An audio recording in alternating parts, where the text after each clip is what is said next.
देखिए, दो तीन चीजें हैं।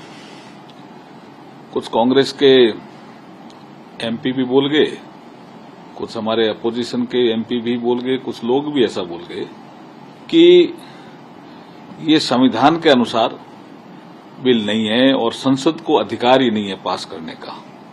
मैं उनसे ही पूछना चाहता हूं जो ऐसा बोल रहे हैं कि 1954 में कौन सी संसद ने वक्फ अमेंडमेंट बिल लाया और किसने पास किया? संसद ने किया, और कोई संविधान का प्रावधान था तभी किया। उसके बाद 1995 में वक्फ अमेंडमेंट बिल आया और एक्ट बना, उस एक्ट में संशोधन हुआ। तो किस प्रावधानों के तहत किया और कौन सी संसद ने किया? फिर 2013 में ऐसे किया। अब नरेंद्र मोदी जी जब लेके आए तब आपको ये सब संसद के अधिकार और संविधान के प्रावधान याद आ रहे हैं, उस समय क्यों नहीं याद आए? इसका मतलब जो अभी 2025 का वक्फ अमेंडमेंट एक्ट पास हुआ है वो संविधान के अनुसार हुआ है और संसद को इसका अधिकार है। जनता को भ्रम से सावधान रहना चाहिए। तो आपको लग रहा है ये भ्रम फैला, ये सब भ्रम फैला रहे हैं, भ्रम फैला रहे हैं और कुछ नहीं कर रहे हैं, भ्रम फैला रहे हैं। लेकिन कुछ मुस्लिम वर्ग हमने देखा कि बीजेपी मतलब सरकार के साथ आके उन्होंने कहा कि होना चाहिए, इससे जो गरीब मुस्लिम है या तमाम वर्ग है, महिलाएं, उनको फायदा। और कुछ कह रहे इसमें बटी हुई चीजें नजर आ रही। नहीं, ऐसा नहीं है जी।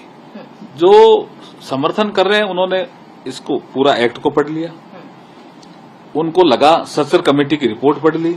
सचर कमेटी ने कहा कि वक्फ की जो संपत्तियां हैं उनका मैनेजमेंट सही नहीं हो रहा है और अभी 165 करोड़ की इनकम हो रही है। अगर मैनेजमेंट प्रॉपर हो तो मेरे हिसाब से सचर कमेटी ने कहा है कि 10,000 करोड़ की इनकम हो सकती है। तो ये सब चीजें जो मुस्लिम समाज के कुछ लोगों ने पढ़ी हैं वो उसका समर्थन कर रहे हैं।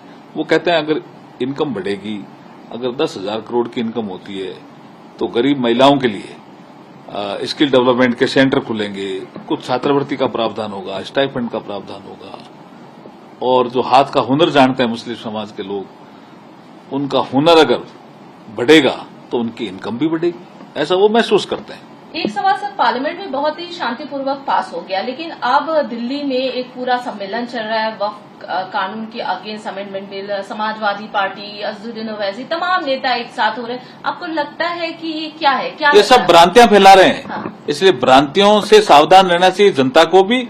और भारतीय जनता पार्टी ने तो एक प्रोग्राम हाथ में लिया है जन जागरण का कि वक्फ अमेंडमेंट एक्ट क्या है उसको समझाने का काम करें। हमारी पार्टी के लोग समझा भी रहे हैं। नहीं, संविधान के अनुसार ही चलेगी और संविधान के अनुसार ही हम ये सारी कार्रवाई कर रहे हैं। जैसे ये जो कुछ लोग ऐसा बोल रहे हैं, उनका मैंने कुछ स्टेटमेंट सुने हैं, उसमें वो क्या कहते हैं कि सरकार शायद धार्मिक भावनाओं के साथ हस्तक्षेप कर रही है।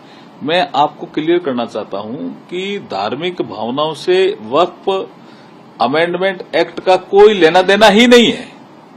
जो वक्फ की संपत्ति है उसको मैनेजमेंट करने का काम है ये वक्फ अमेंडमेंट एक्ट।